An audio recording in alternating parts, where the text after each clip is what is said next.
Headliner Friday, back at us one more time.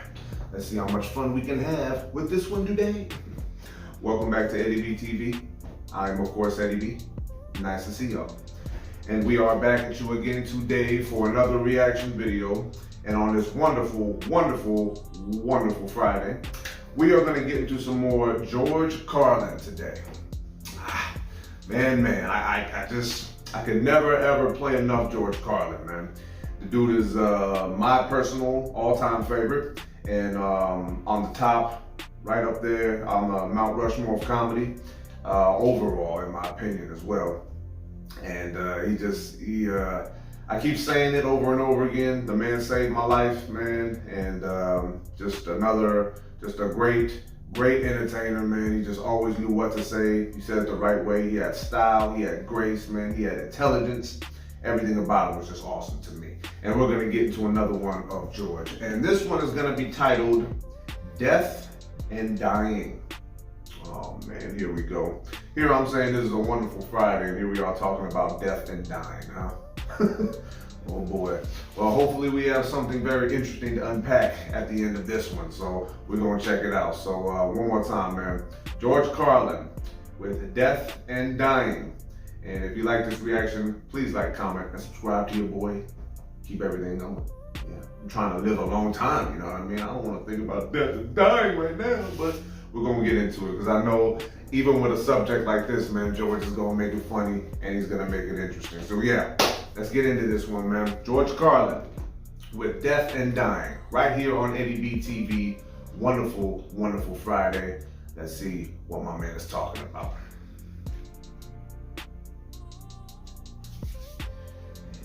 Here we go. Yes, you're all going to die. Didn't mean to remind you of it, but it is on your schedule. Okay. Yes, probably won't happen when you want. Usually comes along when you're not expecting. Generally, you have your stamp collection out, you know. Now? No. Oh, now. Just want a little time to put away your hinges, you know. No. There's a time to die, and it's okay, you know. It's really okay. Nobody wants to die. Nobody. Well, you know, most people don't want to die. Nobody wants to die. Boy, if you think being sick is no fun, Yeah. dying is really a pain in the ass. Oh, man. Nobody wants to die. People don't mind being dead. Being dead is great. But getting dead. Getting dead. Nobody wants to get dead. No. So I hope I don't die. I wonder how often we think that, you know? It's just under the surface, isn't it? You go out for the day, going out of your house. You say, I hope I don't die. Yeah. It would really spoil the circus if I were to die. Geez, I hope I don't die. Comedians don't want to die. It's only a metaphor, but it's so true of all of us. We don't want to die out there. A comic's gonna die. I don't want to die. Geez, I was dying out there. I was dying. Ugh. It was death out there. And it was like a morgue. Ugh. Oh, I don't want to die. Of course, if the comedian doesn't die, you know, if he succeeds, if he makes you laugh, then he can say, I killed him. I killed him. Oh yeah, kill him. So it's either me or you know. Just like on the freeway. Oh, not the freeway. Yeah, dying shouldn't be that bad. It shouldn't be that bad. We're all gonna do it. It's one of the few fair things in life. Everybody catches it once. And dying should be fun. There should be some sort of a look ahead. I mean, after all, when you die, you're gonna find out where you go. Haven't we been wondering about that a long time? Where the hell do we go? Isn't that the biggest thing we have to wonder about? Where the hell do you go? I don't know. Joe thinks he knows. I know Joe thinks he knows, but Joe don't know. Oh, Joe. Where do we go? Nobody knows. Well, I think sometimes you go where you think you're gonna go. Whatever you think you're gonna do, that's where you're probably gonna go. If you keep saying you're gonna go somewhere, chances are you might go there. You ever hear those guys say, I'm going to hell, don't pray for me? Don't pray for me, I'm going to hell. I've said that. He is. Oh, no. You go where you want to go. I think when you die, your soul goes to a garage in Buffalo. When Monty Hall dies, he'll go behind door number 4. Oh, Monty. That's it. Where you want to go. Yeah. That's real. No, nobody wants to die. And you know, part of the reason we don't want to die is because of that goddamn funeral. We've seen it. We know how bad news it is. That funeral is no fun. Man, if I don't like other people's funerals, I know I'm not going to like my own. There's no way I can get behind my own funeral. I'm going to be lying there in a casket. They're going to put me in the box. Going to put me in a convertible with the top down. Oh. You know that's embarrassing, lying there. And everybody's looking at you. You're dead. Huh? And they're looking. You're just lying there still. People coming over going. Oh. They don't know that you're lying there with short pants on and no back in your jacket. Embarrassed. Is that how it really is? And sometimes they'll come over, you know, some people, it depends on your religion and so forth, but they do come right over to the casket a lot of times and they'll go like this. And they're silent for a moment. And what they're doing while they're silent is they're subtracting their age from your age. So they get a rough estimate on what they have left. I've heard that line before. They get up and they say, don't he look good? Don't he look good? You crazy? He's dead! Yeah! I was thinking. I know, but he never looked that good. Oh, they say the nicest things about you. They say the nicest things when you die. Your popularity goes straight up when you die. They say the greatest things there are that can be said. They'll even make stuff up if they have to. Well, he was a real asshole, but he meant well, you know? The well-meaning asshole. Oh. Yes, you get so popular when you die. All the flowers you get, think of the flowers you get when you die. You get more flowers when you die than you got in your whole life. All your flowers arrive at once, too late. Too late. The guys will say, oh, yeah, well, you know, Bill is dead. Yeah, poor Bill. Poor Bill is dead, yeah. Poor Dave? Yeah, poor Dave is gone now. Ed? Yeah, poor Ed is gone. Dan? That motherfucker is still alive, isn't he? I wish he would die so I could like him. Oh, God. Yeah. Reincarnation is an aspect of death, and a lot of people will tell you little tales about it. Reincarnation, coming back. A lot of folks are sure of it. They can come back. You come back as something, I don't know. Does it seem right to you that it would work? I mean, mathematically, it doesn't seem to work. Because originally on this earth, we only had, well, let's say 6 people. I know we had 2, but it's a controversial number. Let's say at one time there were only 6 of us, about. 6 people, 6 souls. And those 6 people died, and those souls went back to the staging area. Staging And area. people were born, and those 6 souls came back. We still only have 6 souls. Now we have 4 billion people claiming to have souls. Where are all these extra souls coming from? Someone is printing up souls. And it lowers their value. That's The true. more souls there are, the less they're worth. It would seem. Well, somebody's got to think of this shit, you know. How about the perfect murder? I've thought sometimes about the perfect murder. You know what you do? You pick up one person by the ankles and you beat another person to death with him.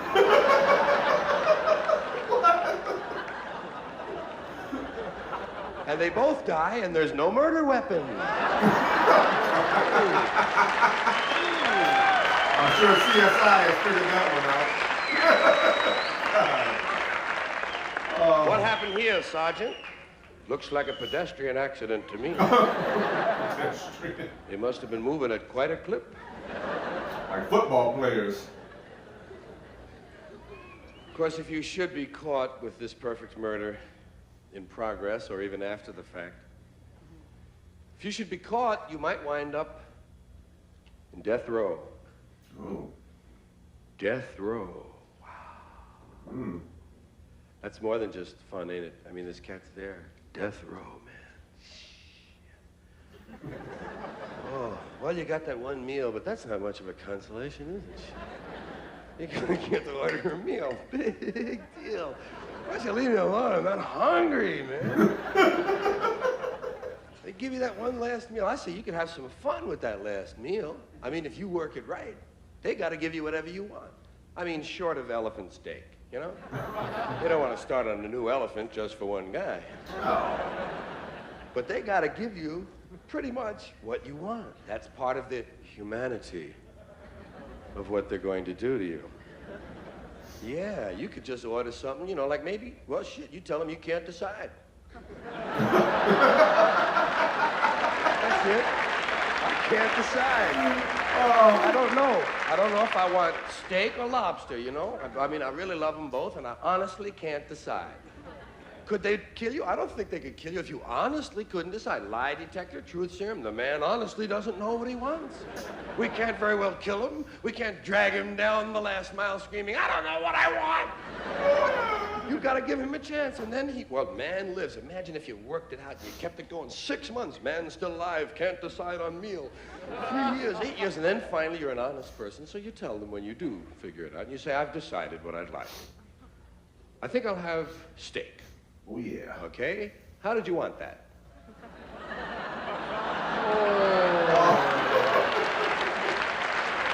Medium well for me, thank you. Well, my feeling is if you're gonna die, you know, or if you know, hey, die big. Die big. Nobody wants to just pass away. You don't want to be a euphemism, do you? Nobody wants to pass away. You know, Arnie passed away. Oh, really? Yes. Well, I didn't know that. Well, that's the idea. Yeah. On the other hand, Dave died. Oh, yes, I heard about Dave dying. That's true. I say die big. Give it a shot, man. Go out big. It's your chance. Die big. Work in a few posthumous reflexes for your friends. Give them a show before you go. Entertain and uplift and instruct those you are leaving behind. When you die, give them a few posthumous reflexes. You know, the body does store electricity up. There's a certain storage of electricity, and even a dead body, a corpse, will occasionally go... And I say, if you have that potential after you're dead, use it properly. Pre-program. Before you die, pre-program some posthumous reflexes that will be entertaining to those you've left behind. Okay. Do something to capture their imagination. Roll over on the autopsy table. Oh! I would definitely do that. That's nice. Yeah. Cross your legs, scratch your balls, do something. Oh. Okay, giving me ideas. Now, the only reason that I even suggest that you have a choice about what you can do at the moment of death is a very little known and very little understood part of the death process called the 2-minute warning. Many people are not aware of it at all. The 2-minute warning, just as in football. 2 minutes before you die, you receive an audible warning. 2 minutes, get your shit together. I hope I never hear that.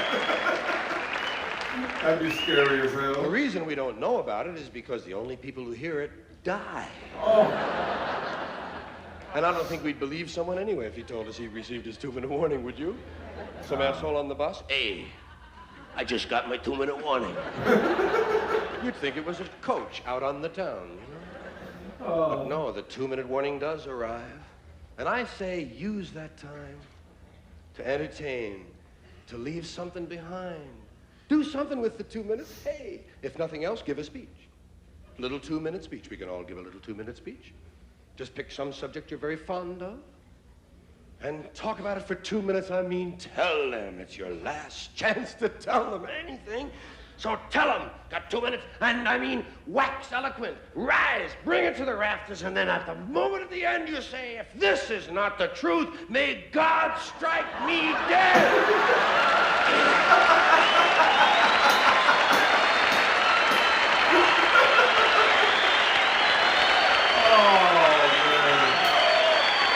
That would be fun. Oh, is that the end of it? All right. Okay, that's the end of that one. Woo, okay. Well, that was very amusing to say the least, man. That was George Carlin with Death and Dying. Well, man, what to say? Well, I gotta be honest with you guys, you know, I'm one of those many people in this world. I don't do very well with death, you know. I don't know how to handle it properly.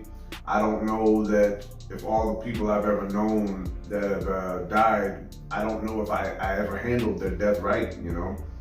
It's just like I have panic attacks about death sometimes, just thinking about the possibility of when my time is going to come. I mean, it's gonna come no matter what for all of us. That's just the harsh reality of it all. But I always think about it, it's like, how old am I gonna be? What's gonna happen? Is it gonna be peaceful? Is it gonna be traumatic? Is it gonna be weird? Is it gonna be embarrassing? I don't know, you know? I think about it a lot, to be honest with you, probably more than I should, you know? Maybe I should see a therapist about that. But you know, yeah, man, and just to get real about it just for a second, you know, I'm just being serious. I don't do well with death, you know? In the last 10 years, I've lost quite a few people, you know, and it's not fun, you know, in any way, shape, or form. It's not fun to lose someone that you love, and you know, not just people that are in your family or whatever. Could be friends, you know, it could be an enemy, you know. I know how a lot of people feel like, oh man, if my enemies would just die. I'm like, no, even for them, I don't feel really all that good about it, you know. Because those people have families, you know, people that love them. Even if they were a pain in the ass to some people, they still had a life, you know what I mean? Like, who are we to decide who is important and who isn't? Or should we just jump up and down and cheer, you know, have a party because somebody died, you know? I don't know how I feel about that, you know? But he was talking about funerals, man. I've been to quite a few funerals, man. Seen a lot of dead bodies, man, and it's just like, sometimes I wonder, am I numb to the visual of it? Am I still holding on to something mentally or emotionally? I have no idea, you know? I think about it a lot, and it bugs the hell out of me because all it does is just make me contemplate my own mortality, you know? And it's a crazy thing, you know?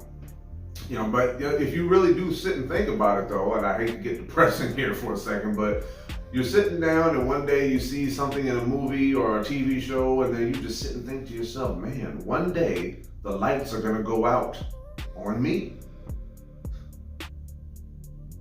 Yeah, moment of silence. See how awkward that was? Yeah, silence. That's gonna be you one day. It's gonna be everybody you love one day. It's gonna be everybody one day. And it's a real insane thing, you know. I mean, I'm not an expert in anything by any means, but I just know that that's a depressing concept to know that as I'm sitting here talking to you guys right now, one day I'm not gonna talk anymore, I'm not gonna hear or see anything anymore. It's just gonna be pitch black and nothing else. If you're religious, you know, you'll think you'll go to heaven or hell, but if you're someone like me, you just know that it's just nothing more than just eternal silence. Nothing. You don't feel, think, understand anything. Everything is just cut off. And that's going to be all of us one day, you know, and that's a very depressing thing to come to the realization of, but oh my goodness, man, boy, does it get depressing. And, you know, talking about other things too, you know, I mean, what it looks like open casket, closed casket, me, I plan on getting cremated myself because I don't really feel like having anyone look at me like that, you know. Even though I'm gonna be dead, I won't care, but still, it's just like the thought of that, just knowing people are gonna be looking at me, crying probably. I don't even know if I have a large amount of people in my life that would even be sad if I was gone. I don't know. I mean, I'm not feeling sorry for myself or wallowing in a pity party, but you think about things like that, you know? And only George, and I'm sure a lot of comedians have tackled this issue as well, so I'm not gonna make George out to be the sultan of this or nothing like that, but George Carlin has his way of breaking down things in a way that just make you go, I can just at least breathe on that knowing that I have no control over it. You know, I mean, we all know we have no control over it, but damn, don't we all wish that we did? You know, I have this weird dream. It's an idea for a movie actually, and hopefully I get to do something about it one day. But I have this dream where in the future, some crazy scientist who's like smarter, like 500 years smarter than everybody in the present day, would have this thing where all you have to do is just find like a little piece, microscopic piece of a corpse, a dead person, ashes, a little piece of skin, whatever, hair, doesn't matter. All they gotta do is put it into a machine and then boom, you're back to life somehow. Like you never even died, you know? And I don't know what the concept would be, you know, I'm working out details with that one, you know, because I have crazy ideas in my head. But, you know, I have an idea of how to tackle certain issues, you know, just for my own amusement, really. I don't know if anyone else would be amused by them. But yeah, man, that's a crazy thing that I think about. And talking about the death penalty too, you know, how you deal with death when you're a prisoner, you know, that's a different way to deal with death. And it's just, no matter how you spin it, talking about death is always something that can clear out a room pretty quickly. Everybody is so caught up in doing what they do and living their lives that they're like, hey man, when I die, I die. I'm having fun right now. And you know, I wish I could be a lot like them, but you know, for the most part, you know, when I get zeroed into those thoughts, man, my whole body just breaks down. My stomach starts hurting. I'm like, oh God, death one day, death one day. Ugh. Oh, it's just too much, you know. All right, man, but that's gonna be a wrap on that one, man. One more time, man. George Carlin with Death and Dying. And if you like that reaction, please like, comment, and subscribe to your boy. Keep everything going, like I always say. But yeah, man, you know, kind of a little bit of a sore issue to deal with on a Wonderful Friday, but hey, man, it's still George Carlin, and he will definitely be frequent in headlining my Fridays. You know, I'm gonna have more others, believe it, but you know, I gotta have George, man, because George right there is the top. I mean, he's my all-time favorite. And the things that he says, you know, it doesn't make me feel so bad about things potentially happening, you know, because the way he articulates things is just like, it's like no other, you know, and just like I said, the man did save my life. And then, you know, one of these days I'll get around to the story of it. It's a crazy, trippy story, but, you know, just enjoying comedy doesn't make me think so much about death and dying. All right, well, this is gonna be Eddie B TV signing off one more again here, man. Another week of stand-up comedy, come and gone, you know. And now it's on to the music portion of this week, man. Music Saturday on deck, and hopefully you guys like what I got in store. Excuse me. You know, as much as I want to amuse you guys with my interpretations of things and the content that I pick, you know, I'm still working my hardest to get around to everybody's suggestions. You know, I'm still trying to work on a few things. You know, I'm having trouble figuring out certain technological issues, you know, because I'm a numbnuts and I gotta learn things. And I'm just trying to enhance your viewing and listening pleasure on this. And hopefully I get to that point sooner than later. So yeah, man, thanks for tuning in to this one with me. And I hope you guys had fun. Love and appreciate y'all. Peace.